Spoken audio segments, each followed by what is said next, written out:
మంచిర్యాల జిల్లా మంచిర్యాల నియోజకవర్గం యూత్ కాంగ్రెస్ అధ్యక్షులు కాకుల సృజన్ మాట్లాడుతూ కాంగ్రెస్ పార్టీ ఎలక్షన్ ముందు ఇచ్చినటువంటి హామీలను ఒక్కొక్కటిగా తాను అమలు చేస్తుందని ఆయన అన్నారు. అదే విధంగా గ్రామ కమిటీ అధ్యక్షునిగా పనిచేస్తున్నాను.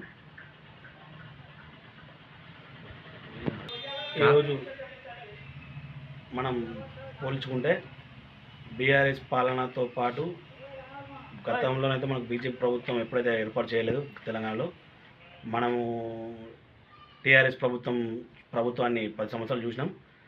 అదేవిధంగా అంతకుముందు మన కాంగ్రెస్ ప్రభుత్వం చూసినాం. ప్రజెంట్ మన కాంగ్రెస్ ప్రభుత్వం మళ్ళీ రావడం జరిగింది. గత 10 సంవత్సరాలు జరిగిన అభివృద్ధి కంటే మిన్నంటూ ఒక 20 నెలల్లోనే మిన్నంటుగా, అంటే ఆకాశాన్ని అంటినట్టు అభివృద్ధి పదంలో దూచుకుపోతుంది. ఏ విధంగా అంటే 6 గ్యారంటీ పథకాలు మనం చెప్పినాం. ఆ 6 గ్యారంటీ పథకాలలో చేయలేని తక్కువ ఉంటే చేసిన ఎక్కువ ఉన్నాయి హామీలు. ఇప్పుడు మనం పోల్చుకుంటే మహిళలకు ఉచిత బస్ ప్రయాణం కావచ్చు, అదేవిధంగా ఆరోగ్యశ్రీ 10 లక్షల వరకు లిమిట్ పెట్టడం కానీ, అదేవిధంగా ఇందిరా మిల్లు ఇవ్వడం కానీ, గృహజ్యోతి పథకం కింద మనకు కరెంటు బిల్ ఫ్రీ ఇవ్వడం, అదే గ్యాస్ కూడా 500, గ్యాస్ సిలిండర్ కూడా 500కి ఇవ్వడం. అదేవిధంగా ఎన్నో రకం ఫస్ట్ టీఆర్ఎస్ ప్రభుత్వం ఎన్నోసార్లు చెప్పింది పథకం యథావిధిగా కంటిన్యూ చేస్తున్నారు. దానిలో ఎలాంటి దాపరికం లేదు. మన ప్రభుత్వం వచ్చిన తర్వాత కూడా ఇన్సూరెన్స్లు వచ్చినాయి, మన ఊళ్ళో కూడా ఇద్దరికి ఇప్పించినాం.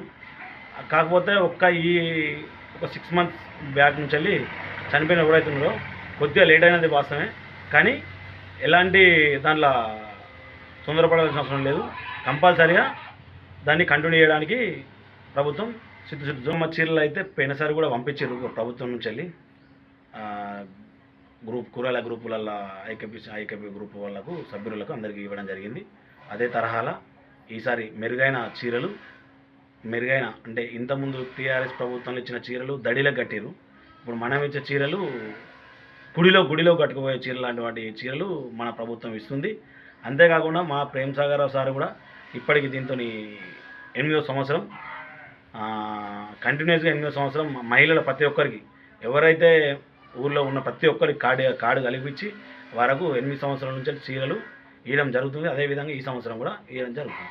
ఎమ్మెల్యే గారి గురించి గొప్పగా చెప్పడం అనేది కాకుండా చెప్పాల్సిన విషయం ఏంటంటే, ఇప్పుడు బీజేపీ వాళ్ళు, టీఆర్ఎస్ వాళ్ళు ప్రతి ఒక్కరు ఎమ్మెల్యేలు, ఎంపీలు ఉన్నారు, ముఖ్యమంత్రులు ఉన్నారు, ప్రధానమంత్రులు ఉన్నారు, చేస్తున్నారు. నేను ఏమంటున్నా అంటే, మా ఎమ్మెల్యేతో పోల్చుకోవడానికి ఎవరు సరిదూవలేరు.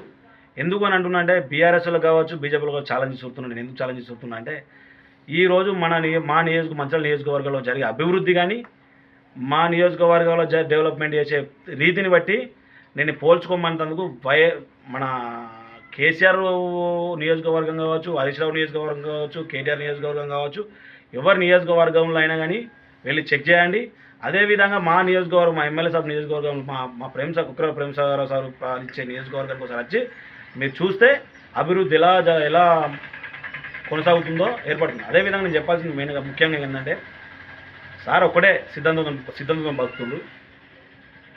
మనిషి పుట్టుకు ఎంత మంచిగా పుడతాడో ఆ మరణానికి కూడా అంత మంచి మరణం పోయేటప్పుడు అంత మంచిగా పోవాలనే ఉద్దేశంతో హాస్పిటళ్ళు, ఒక శ్మశాన వాటికలు అంటే మహాప్రస్థానం అని ఏర్పాటు చేసి 14 కోట్లతోని మంచిర్యాల అది మహాప్రస్థానమా శ్మశాన వాటికనా అని కాకుండా ఒక పార్కా, ఎవరైనా కానీ చనిపోతే మేము అక్కడ చనిపోవాలి, మేము అక్కడ అది చేసుకోవాలన్న రీతిలో ఈరోజు జరుగుతుంది. నేను ఒక్కటే పోల్చుకోమంటున్నాను. నేను కేవలం చెప్పాల్సింది మేము మాటల్లో చెప్పడం కాదు, వాళ్ళకే బీజేపీ వాళ్ళకి కావచ్చు, టీఆర్ఎస్ వాళ్ళకి మేము చెప్పాల్సింది ఏంటంటే, పోల్చుకోండి. మీరు మీ కాన్స్టిట్యున్సీ మీకు ఎవరైతే మీకు గొప్పగా మీరు చెప్పాలనుకుంటారో టీఆర్ఎస్ ప్రభుత్వం వల్ల కానీ మన బీజేపీ దానిలో కావచ్చు, ఆ బీజేపీ దానిలో రెండిట్లలో ఎవరైతే మీరు ఎంచుకోరు, ఒకరి పేరు ఎంచుకోరు, ఆ ఒక్కరితోని మా సార్ను పోల్చండి.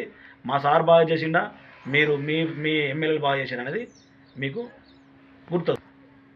మన తెలంగాణలో కాంగ్రెస్ ప్రభుత్వం 10 సంవత్సరాలు లేకపోవడం, తెలంగాణ వచ్చినప్పటి నుంచి 10 సంవత్సరాలు మన తెలంగాణలో కాంగ్రెస్ ప్రభుత్వం రాకపోవడం అనేది బాధాకరమైన విషయం. ఆ తరహాలో ఏ ఒక్క రాజకీయ వ్యక్తి, ఏ ఒక్క కాంగ్రెస్ పార్టీలో చాలా తక్కువ వరకు యాక్టివ్గా పనిచేసిన చాలా తక్కువ వరకు ఉండే. ఆ తరుణంలో మా ఎమ్మెల్యే ప్రేమసాగర్ సార్ గారు ఉమ్మడి ఆదిలాబాద్ జిల్లాలో కావచ్చు, పక్క కాన్స్టిట్యూన్సీ కరీంనగర్ జిల్లాలో కావచ్చు, ఈ చుట్టుపక్కల ప్రాంతాలలో తన సొంత డబ్బులతో కాంగ్రెస్ పార్టీ కార్యక్రమాలు ఏర్పాటు చేయడం, ఎవరున్నా లేకున్నా సార్ ముందుండి పార్టీ కార్యక్రమాలను పార్టీ పగ్గాలను పట్టుకొని ముందుకు తీసుకుపోయిన తరుణం ప్రేమసాగర్ సార్ది. అంతేకాకుండా ఇవాళ సార్ను విమర్శిస్తున్నారు చాలామంది. నేనేమంటున్నా అంటే ఇందిరవెల్లి సభ గురించి అందరికి తెలిసిందే. ఇందిరవెల్లి సభ ముఖ్యంగా నేను ఆ ఇందిరవెల్లి సభ గురించి మా సార్ మాకు ఎంత స్ట్రిక్ట్గా చెప్పిందంటే, మేము ఈ చుట్టుపక్కల ఉమ్మడి ఆదిలాబాద్ జిల్లాలలో మాకు ఒక వారం 10 రోజుల పాటు మమ్మల్ని గ్యాదర్ చేయమని మాలాంటి ముఖ్యమైన కార్యకర్తలను పంపించడం జరిగింది. సార్ సొంత వెహికల్ ఇచ్చి కొంతమందికి ఒక 10 మందికి ఒక నియోజకవర్గం, ఒక 10 మందికి ఒక మండలం, ఒక 10 మందికి ఇట్లా మండలం ఇచ్చి గ్యాదర్ చేయించుకుంటూ ఆ ఇంద్రవెల్లి సభను సక్సెస్ చేసిండు. రేవంత్ రెడ్డికి ఊపు వచ్చింది. రేవంత్ రెడ్డి పిసిసి ప్రెసిడెంట్ అయిన తర్వాత ఆ ఊపు గల కారణమే ముఖ్యమైన వ్యక్తులు అంటే మా ప్రేమసాగర్ సార్ గారు. మా సార్కు మినిస్టర్ రాకపోవడం చాలా బాధాకరమైన విషయం. ఎందుకంటే మేము ఇంకోటి సరే ఇది అనాలనే విషయం కాదు, కానీ ఇలా మినిస్టర్ వచ్చిన దాంట్లో కాంగ్రెస్ పార్టీలో మినిస్టర్ వచ్చిన దాంట్లో నేను పుష్కర ఘాట్లకు వెళ్తే అక్కడ ఒక చెన్నూరుకు సంబంధించిన ఒక కార్యకర్త కనబడ్డాడు. ఏం సంగతి మీ దగ్గర ఎట్లా నడుస్తుంది, మీ డెవలప్మెంట్ ఎట్లుంది, మీ ఎమ్మెల్యే గారు ఎట్లున్నారంటే వాళ్ళు ఏమని చెప్పారంటే, అన్నా మేమేం చెప్పాలనే, మాకు సూట్ కేసు ఇచ్చిండు, ఆ సూట్ కేసులో మేము కండువాలు పెట్టుకున్నాం. మా సార్ ఏ కండువా ఇప్పుడు బీజేపీ పెట్టుకున్నాం, టీఆర్ఎస్ పెట్టుకున్నాం, కాంగ్రెస్ పెట్టుకున్నాం, ఎంఐఎం పెట్టుకున్నాం, ఇవన్నీ పెట్టుకున్నాం. అరే గట్లెందుకు పెట్టుకున్నారా, మీరు కాంగ్రెస్ ప్రభుత్వం వచ్చింది, మన కాంగ్రెస్ ప్రభుత్వంలో మన కాంగ్రెస్ ప్రభుత్వం పాలిస్తున్నాం, మనం చేస్తున్నాం, మీరు కాంగ్రెస్ ప్రభుత్వ కార్యకర్తలు అంటారు, మీరు ఇట్లెందుకు ఎత్తురు అంటే అతను ఏమంటే, అన్న మాది బుడుబుక్కల దేశం ఉంది, మేము రేపు పొద్దుగాల ఎటుకు మేము ఆ కండువ మాకు శాశ్వతం అనేది లేదు, ఆ కండువ శాశ్వతం లేదు, ఏ కండువ ఆ సూట్ కేసు తీయాలి, అరే పలానా ఫోన్ చేసి అరే ఇలా మనం బీఆర్ఎస్ కండు వేసుకోవాలంటే బీఆర్ఎస్ కండు వేసుకోవాలి, టీఆర్ఎస్ మన బీజేపీ కండు వేసుకోవాలంటే బీజేపీ కండు వేసుకోవాలి, కాంగ్రెస్ కండు వేసుకోవాలంటే కాంగ్రెస్ కండు వేసుకోవాలి రాబాయ్ అని చెప్పి కార్యకర్తలు ఒక విజన్ లేకుండా పాపం వాళ్ళు పనిచేస్తారు. అలాంటి లీడర్లను కాంగ్రెస్ పార్టీ గుర్తించి మినిస్టర్ ఇవ్వడం అనేది ఒక బాధాకరమైన విషయం అనేది 100% జనాల ఒపీనియన్ ఎట్లున్నది అనేది స్థానిక వ్యక్తిని బట్టి ఉంటుంది. అదేవిధంగా ఇప్పుడు నేను ఒక్కడే చెప్పగలుగుతున్నా కాంగ్రెస్ పార్టీ గురించి. అని కాంగ్రెస్ పార్టీ లీడర్లను ఎందుకు ఎన్నుకోవాలి, ఒక కాంగ్రెస్ పార్టీ కార్యకర్తను సర్పంచ్గా, ఎంపీటీసీగా, ఎంపీపీగా, జెడ్పీటీసీగా ఎందుకు ఎన్నుకోవాలనేది నేను ఒకటి ఎగ్జాంపుల్ చెప్తున్నా. ఈరోజు ప్రభుత్వం ఏర్పాటు చేసి 2 సంవత్సరాలు అయినాయి. 2 సంవత్సరాల వరకు కూడా ఒక గ్రామ పంచాయతీ సర్పంచ్ అనేది లేకపోవడం అనేది, సరే ప్రభుత్వం చిత్తశుద్ధితోని 42% రిజర్వేషన్ బీసీలకు ఇవ్వాలని ఒక ధోరణితోని ఆపుకుండా వచ్చారు. ఎందుకంటే ఒక మంచి విజన్ అది. బీసీలకు 42% రిజర్వేషన్ ఇవ్వడం అనేది చాలా మంచి పరిణామం. అయితే ఈ 2 సంవత్సరాలు లేట్ అవ్వగల కారణానికి అనుగుణంగా ఇలా లోకల్లో ఉన్న లీడర్ కార్యకర్త అనే వ్యక్తి జనానికి ఇప్పుడు ఎన్నుకోవాలంటే ఈజీగా ఎన్నుకోవచ్చు. పథకాల కన్నా ముందు జనం ఇవాళ ఎలాంటి ఒక బుగ్గలు ఊతలేదు, ఒక నాలీ ప్రాబ్లం ఉన్నది, ఒక రోడ్డు ప్రాబ్లం ఉన్నది అని తెలియకుండా ఇలా కాంగ్రెస్ కార్యకర్త ముందుకు తీసుకెళ్తున్నారు ప్రతి గ్రామంలో. ఎందుకంటే ఎక్కడ చూడండి ఇంతకుముందు సర్పంచులు ఉన్నా, ఎంపీటీసీలు ఎవరున్నా కానీ ఏదో ప్రాబ్లంతో పేపర్లకు వచ్చేది. కానీ ఇవాళ రోజున ఆ సర్పంచ్ అనేది లేకున్నా కానీ ఇలా ఏ ఊర్లోకి వెళ్ళి కూడా ఎక్కువ వ్యక్తి కూడా బయటకు వచ్చి మాకు నాలుగు మంచిగా లేవు, మాకు బుగ్గలు పెడతలేరు, మాకు ఇది లేదు, అది అని లేదు. ఎందుకంటే మా ప్రభుత్వ విజన్ మాత్రం కష్టపడే కార్యకర్తలు, పార్టీని పట్టుకొని నడిపించే కార్యకర్తలు, జనాలలో తిరిగే నాయకత్వం. ఇవాళ కాంగ్రెస్ ప్రభుత్వం చేపట్టిన పథకాలను జనాలకు తీసుకెళ్లే వ్యక్తి. ఎందుకంటే అన్ని వర్గాలకు మంచి చేసింది కాంగ్రెస్ పార్టీ. ఒక విజన్ ఇవాళ రేపు చెప్పుకోదగ్గ పథకాలు ఏర్పాటు చేసింది కాంగ్రెస్ పార్టీ. నేను ఎందుకు చెప్తున్నా అంటే ఇవాళ ఒక్క బీసీలనే కాకుండా ఎస్సీ వర్గీకరణ కావచ్చు, ఎస్టీ వర్గీకరణ కావచ్చు, ప్రతి కులానికి మంచి చేసేది కాంగ్రెస్ పార్టీ. ఇలా సరే ఇంతకుముందు బీఆర్ఎస్ ప్రభుత్వం 10 సంవత్సరాలు ఉండేది. ఆ 10 సంవత్సరాల ఏ ఒక్క పథకం అయినా ఇంటికి మన ఇంటికి ఇది పథకం కరెక్ట్ చెందింది అనేది లేదు. ఇవాళ రోజున మన కాంగ్రెస్ ప్రభుత్వం చేసి పట్టిన పథకాలలో ప్రతి ఒక్క ఇంటికి ఇలా ఏం జరిగింది. నేను ఇంతకుముందు వార్డు నెంబర్ చేసిన, నేను ఈ పార్టీలకు నేను కంటిన్యూగా మా నాన్న కాంగ్రెస్ పార్టీలో, నేను అదే కాంగ్రెస్ పార్టీలో కంటిన్యూ చేస్తున్నా. నాకు ఈ రాజకీయంలోకి వచ్చినప్పటి నుంచెల్లే ప్రజలకు సేవ చేయాలన్న గుణం నాకు కలిగింది.